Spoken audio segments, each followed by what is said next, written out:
नमस्कार, स्वागत है आप सभी का। मैं हूं हिमांशु और आप देख रहे हैं हलचल इंडिया। बेबाक खबर तेज असर। आइए नजर डालते हैं आज की खबरों पर। मुजफ्फरनगर के पुरकाजी में लक्सर रोड पर एसडीएम सदर के आदेश पर नायब तहसीलदार मनोज सिंह राजस्व टीम और लोक निर्माण विभाग के कर्मचारियों की टीम के साथ NH 334 पर अतिक्रमण हटाने के लिए पहुंचे। नायब तहसीलदार द्वारा सदर तहसील की राजस्व प्रशासन टीम को साथ लेकर और लोक निर्माण विभाग के कर्मचारियों को साथ लेकर पुरकाजी NH 334 पर मौखिक रूप से 2 दिन का समय देते हुए अवैध अतिक्रमण हटवाने की कार्यवाही के लिए चेतावनी देते हुए पुरकाजी लक्सर रोड पर पहुंचे और कुछ जगह अतिक्रमण हटाने की कार्यवाही भी की, जिसको लेकर कुछ दुकानदारों और मकान मालिकों द्वारा इस पर कड़ा विरोध दर्ज कराया गया कि उन्हें बिना लिखित नोटिस दिए रोड के किनारे दुकान और मकान मालिकों से जगह खाली कराया जाना नियम विरुद्ध है और लिखित नोटिस देकर 3 माह का समय दिया जाना चाहिए, जिससे कि लोक निर्माण विभाग अधिकारियों और प्रशासन की मंशा पर सवाल उठाए गए कि जो नेशनल हाईवे 334A के रोड चौड़ीकरण के लिए मकान और दुकानों पर जो निशान लगाए गए हैं और लगाए गए निशानों तक मकान मालिक और दुकान मालिकों को जगह खाली करने की चेतावनी दी गई है। तो क्या यह सही है कि नेशनल हाईवे के अधिकारी जब सब कुछ नियम अनुसार कर रहे हैं तो लिखित नोटिस देने में किस बात का डर है?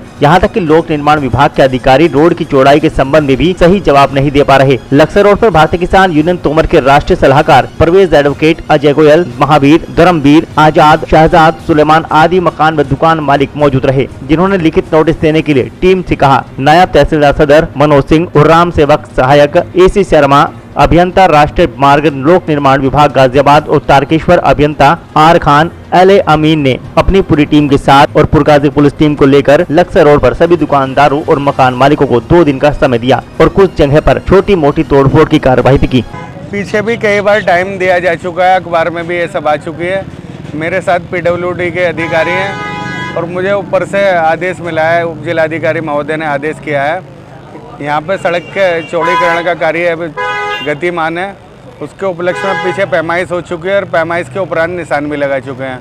इन लोगों को कई बार टाइम दे चुके हैं और सरकार की महत्वाकांक्षी योजना है, उसके लिए वर्क किया जा रहा है। अच्छा, जैसे जनहित में आप काम कर रहे हैं तो ये कब तक के टाइम दिया है इसे?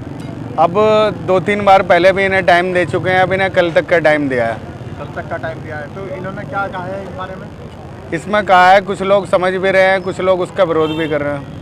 भी जो नायब तहसीलदार जी के साथ में जो पूरी टीम आई हुई है और ये जो NH 334A है इसके रोड चौड़ीकरण के कार्य के संबंध में टीम आई, इनसे हमारी बात हुई नायब तहसीलदार साहब से और जो PWD के अधिकारी महोदय हैं उनसे।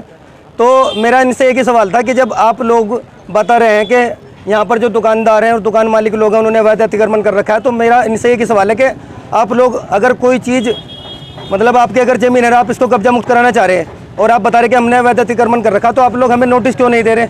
आपको किस बात का डर है? अगर आपकी ज़मीन है, आप मान रहे हैं कि हमने कब्जा कर रखी, तो आप लोग हमें नोटिस दो, क्योंकि हम लोगों के पास में यहाँ के बैनामे हैं। हम जो बैनामे हमारे पास में उनमें हमारी ज़मीनें पूरी नहीं हो रही। 1961 से 1964 के बीच में रोड चौड़ा हुआ था ये, उस समय पर कोई मुआवजा नहीं मिला, उसका कोई रिकॉर्ड इन्होंने नहीं दिया। हमने RTI मांगी थी, RTI उसके जवाब इन्होंने हमें सही जवाब नहीं दिया। हमने पूछा रोड की चौड़ाई गाटा संख्या 1565 और चौराहे से लेके 100 मीटर तक लक्सर रोड पर कितनी है, उसका जवाब नहीं दे पाए और गोलमोल बातें कर रहे हैं और लोगों को मौखिक रूप से जो है मतलब एक तरीके से तोड़ने के लिए बोल रहे हैं। तो अब आप बताओ कि इस तरह मौखिक रूप से कोई भी आगे किसी को बता देगा कि आप 20 मीटर तोड़ दो, 30 मीटर तोड़ लो, कोई रिकॉर्ड तो होना चाहिए। अगर हमारे पास में मालिकाना दस्तावेज है तो इनके पास में भी मालिकाना दस्तावेज होंगे, रिकॉर्ड होंगे। उन रिकॉर्ड क्यों बात नहीं कर रहे हैं? बस वही सवाल मेरा इनसे था, इसका जवाब नहीं दे पा रहे हैं लोग। और जैसे कि आपने को बतलाया गया है नायब तहसील द्वारा कि यहाँ पे अखबार में भी निकाल दी गई है और पहले ही मनादी भी कर दी गई है और पहले अवगत भी करा दिया गया था। जी, बात वही आ रही है कि जो कुछ भी हो रहा है वो मौखिक रूप से कर रहे हैं लोग। अखबार में कौन से अखबार में निकाली हमें आज तक नहीं पता लगा। अमर उजाला, दैनिक जागरण, हिंदुस्तान, ये बड़े न्यूज़पेपर हैं, हम तीनों न्यूज़पेपर पढ़ते हैं। अगर कोई ऐसा न्यूज़पेपर होगा जो पब्लिक की पहुँच से दूर हो, उसमें निकाल दियो तो उसके हमें कोई जानकारी नहीं, कोई मतलब ऑन रिकॉर्ड यानी कि कोई लिखित। एक चीज़ तो बताओ, अगर आप किसी को उजाड़ने के लिए जा रहे हैं, किसी की दुकानें तोड़ रहे हैं, मकान तोड़ रहे हैं, किसी के 1 करोड़ रुपए लगे हुए, 2 करोड़ लगे हुए, तो कम से कम उसको एक नोटिस तो देना चाहिए कि भाई एक लिखित नोटिस दो, 3 महीने का हम समय दे रहे हैं आपको, आप 3 महीने के अंदर आपने इतना अवैध अतिक्रमण कर रखा है, इसको हटा लो। ये चीज़ नहीं कर रहे हैं लोग। इस चीज़ को लेकर हम अपनी आपत्ति जो है दर्ज करा रहे हैं। हम अगर इस तरीके से मनमानी करेगा प्रशासन, हम धरना भी करेंगे, प्रदर्शन भी करेंगे। अगर JCB आएगी तो उसके सामने लेटेंगे भी हम किसी भी तरीके से अपने जो है अधिकार हैं उनको लड़ाई लड़ने के लिए हर तरीके से तैयार रहेंगे। इस तरह नहीं होने देंगे कि मानने की बात है, मनमानी नहीं करने देंगे बिल्कुल भी। वक्त हो चला है आपसे विदा लेने का। कल फिर होंगे हाजिर कुछ नई और ताज़ा खबरों के साथ। तब तक के लिए दीजिए हमें इजाजत। नमस्कार। देखते रहिए हलचल इंडिया, बेबाक खबर तेज असर।